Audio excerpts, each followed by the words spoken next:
billahi minasyaitonir rajim. Bismillahirrahmanirrahim. Assalamualaikum warahmatullahi wabarakatuh. Alhamdulillahi wahdah. Wassalatan wassalaman ala man la nabiyya ba'dah. Amma ba'd. Bab ke-11 dalam kitab Katatib Al-Quran fi Tajwid Kalam Ar-Rahman membincangkan hukum berkaitan makharijul huruf, makhraj huruf, tempat-tempat keluar huruf. Dalam episod yang lepas, kita sedang membincangkan makhraj al-lisan, lidah, yang mana melibatkan 10 bahagian makhraj lisan. Dan daripada 10 bahagian ini, keluarnya 18 huruf. 18 huruf melibatkan makhraj al-lisan. Dalam episod yang lepas, kita dah bincang juga bermulanya pangkal lidah. Pangkal lidah keluarnya huruf qaf.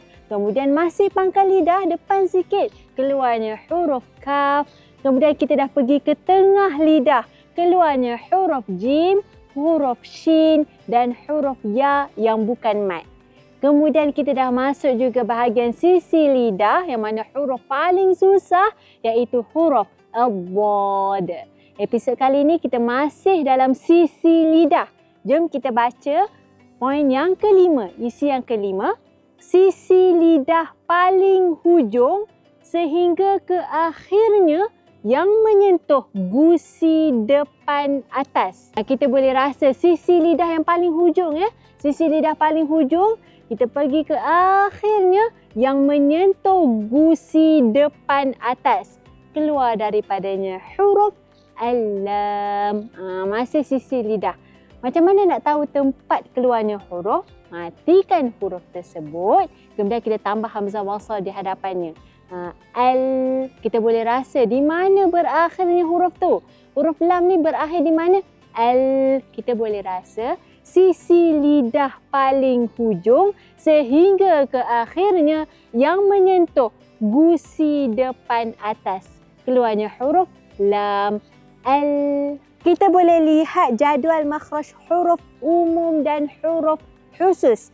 Yang mana bahagian tepi lidah nombor 8. Kita boleh lihat pada gambar rajah. Juga pada halaman berikutnya disertakan jadual makhraj huruf umum dan khusus. Makhraj umum adalah al-lisan. Kemudian bawah al-lisan ni ada beberapa makhraj khusus. Bermula dengan pangkal, kemudian tengah, kemudian 2 sisi lidah. Dalam episod yang lepas kita dah lihat makhraj ad-dad. Episod kali ini kita boleh lihat 2 sisi iaitu nombor 9. Keluarnya huruf al-lam. Pada halaman ke-110 didatangkan juga gambar rajah makhraj lam dari kedua-dua bahagian hadapan tepi lidah ke hujung permukaan lidah bersama lelangit atas yang selari dengannya. Keluarnya huruf lam, al. Bila mana kita sebut, kita boleh rasakan tepi lidah memainkan peranan. Boleh tengok gambar rajah yang disediakan dalam kitab Katatib Al-Quran fi Tajwid Kalam Ar-Rahman.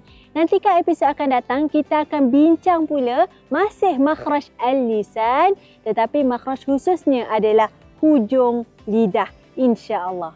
Perkongsian ini saya kongsikan daripada kitab Katatib Al-Quran fi Tajwid Kalam Ar-Rahman. Pandai lengkap ilmu tajwid. Bagi anda yang berhajat untuk dapatkan kitab istimewa ini, dapatkan di www.nashrulquran.com atau hubungi admin Akademi Nashrul Quran di 0167182825.